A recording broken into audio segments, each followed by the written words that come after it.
Hi friends. So good morning to everyone. So నేను నిన్న 4 stocks చెప్పాను. వాటిలో ఐటీసీ ఒకటి, అస ఆర్సీఎఫ్ ఒకటి, India's bull service housing finance ఒకటి, ఎల్ఐసి ఒకటి.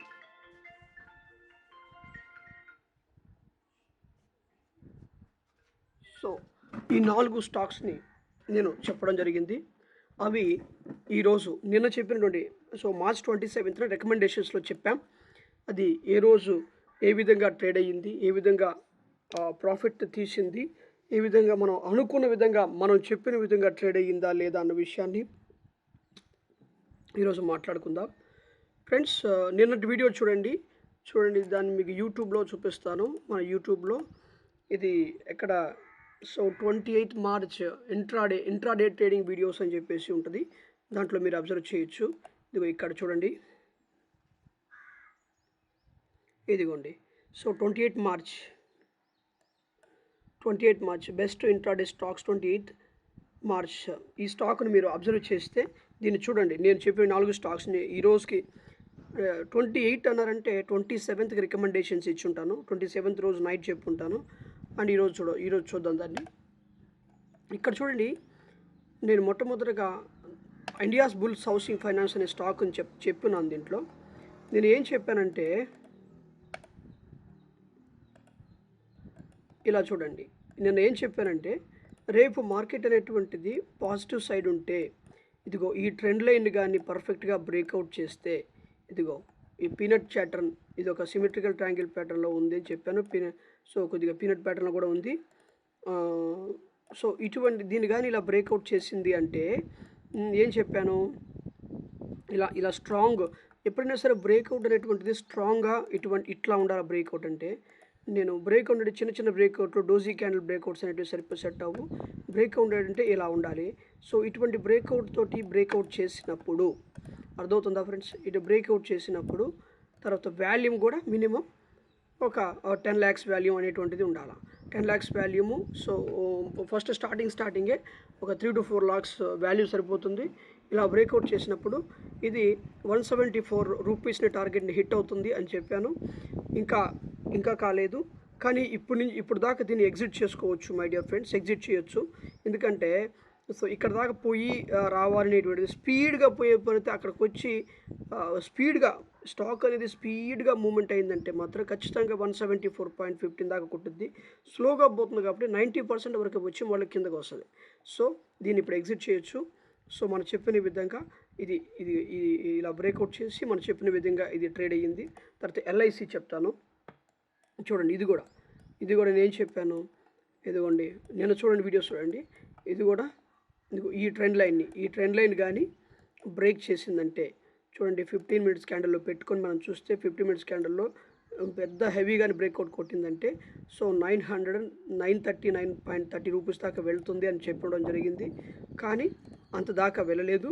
కానీ మనం అనుకున్న విధంగానే బ్రేక్అవుట్ చేసింది కాబట్టి 50 minutes క్యాండిల్ మంచి స్ట్రాంగ్ క్యాండిల్ బ్రేక్అవుట్ చేసింది కాబట్టి ఇక్కడ ఎంట్రీ తీసుకుంటే మనకు దాదాపుగా ఎంత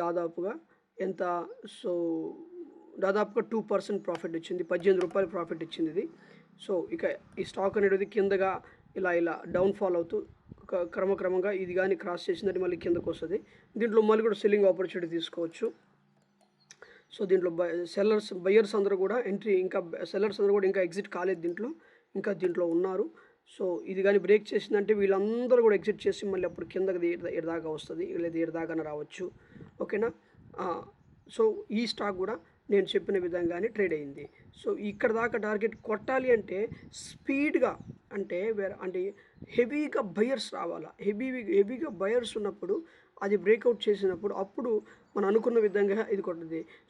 బయర్స్ అనేటువంటి ఒక 3 lakhs అంటే ఫస్ట్ 15 minutes క్యాండిల్లో 3 lakhs 4 lakhs తక్కువ మంది బయర్స్ ఉన్నప్పుడు అంతగా స్టాక్ కూడా స్లోగా మూవ్ అవుతున్నప్పుడు టార్గెట్ని రీచ్ అవ్వకపోవచ్చు. కానీ అనుకున్న విధంగా కొంతమేరకు అది రీచ్ చేసేటువంటి అద్భుతమైన అవకాశం ఉంది. తర్వాత ఆర్సీఎఫ్, రాష్ట్రీయ కెమికల్స్ అనేటువంటి స్టాక్ను కూడా చెప్పినాను. ఆర్సీఎఫ్ అనే స్టాక్ అని చెప్పినాను. ఇది అటు ఇటు ఇలా కిందకి బ్రేక్అవుట్ చేస్తే మంచి మూమెంట్ వచ్చేది, పైకి బ్రేక్అవుట్ చేస్తుంటే మంచి మూమెంట్ వచ్చేది. అటు ఇటు కాకుండా బ్రేక్అవుట్ అసలు బ్రేక్అవుట్ అనేది సరిగ్గా చేయలేదు కనుక ఇది మనము పెద్దగా మనం చెప్పిన విధంగా ఇది మూమెంట్ అయితే ఇవ్వలేదు. తర్వాత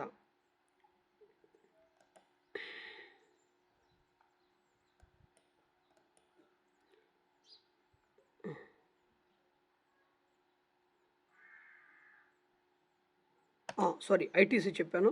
సో ఐటీసీలో నేను ఇదిగో ఈ లెవెల్ని బ్రేక్అవుట్ చేస్తే 15 మినిట్స్ క్యాండిల్లో కానీ ఇది బ్రేక్అవుట్ చేస్తే చూడండి పర్ఫెక్ట్గా బ్రేక్అవుట్ వచ్చింది.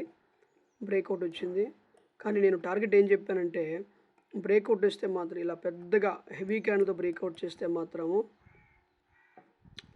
చూడండి ఇలా బ్రేక్అవుట్ వచ్చింది కదా, ఈ బ్రేక్అవుట్ కానించి సో బ్రేక్అవుట్కి వచ్చింది కానీ హెవీగా ఇక బ్రేక్అవుట్ అనేటువంటిది నిలబడలేదు.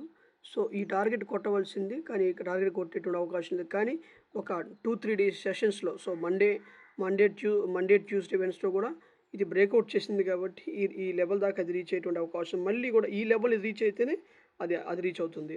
సో అది ఫ్రెండ్స్ మన యొక్క నేను రికమెండ్ చేసినటువంటి స్టాక్స్లో 2 స్టాక్స్ అనేటువంటివి అనుకున్న విధంగా ట్రేడ్ అయినాయి. ఇది అట్లనే స్టాప్ లాస్ కూడా ఏం కొట్టలేదు స్టాక్, కానీ ప్రాఫిట్ అయితే ఒక 1% ప్రాఫిట్ ఇచ్చింది. సో బ్రేక్అవుట్ అనేది చాలా ఇంపార్టెంట్. క్యాండిల్ ఎటువంటి క్యాండిల్తో బ్రేక్అవుట్ చేసింది, ఎటువంటి 15 మినిట్స్ యొక్క క్యాండిల్ని హై బ్రేక్ చేసినటువంటి మార్కెట్ ప్రైస్ అనేటువంటి సస్టైన్ అయిందా లేదని చూసుకొని అబ్జర్వ్ చేసి అప్పుడు ఎంట్రీ తీసుకుంటే మనం దీంట్లో మంచి లాభాలు తీసేటువంటి అద్భుతమైన అవకాశం ఉంది. ఓకే ఫ్రెండ్స్, అదే కాకుండా మన ఛానల్ని ఫస్ట్ టైం చూస్తున్నటువంటి వాళ్ళు ఎవరైనా సరే సబ్స్క్రైబ్ చేయండి. అదేవిధంగా నాతో కలిసి ట్రేడ్ చేయాలి అనుకున్నటువంటి వాళ్ళు నేను చెప్పినటువంటి విధంగా ట్రేడ్ చేసుకొని స్టాక్ మార్కెట్లో కన్సిస్టెంట్గా ప్రాఫిట్స్ తీయాలి అనుకున్నటువంటి వాళ్ళు డిస్క్రిప్షన్లో ఫోన్ నెంబర్స్ ఇస్తాను, దానికి కాల్ చేయండి. ఓకేనా friends, thank you so much for watching this video.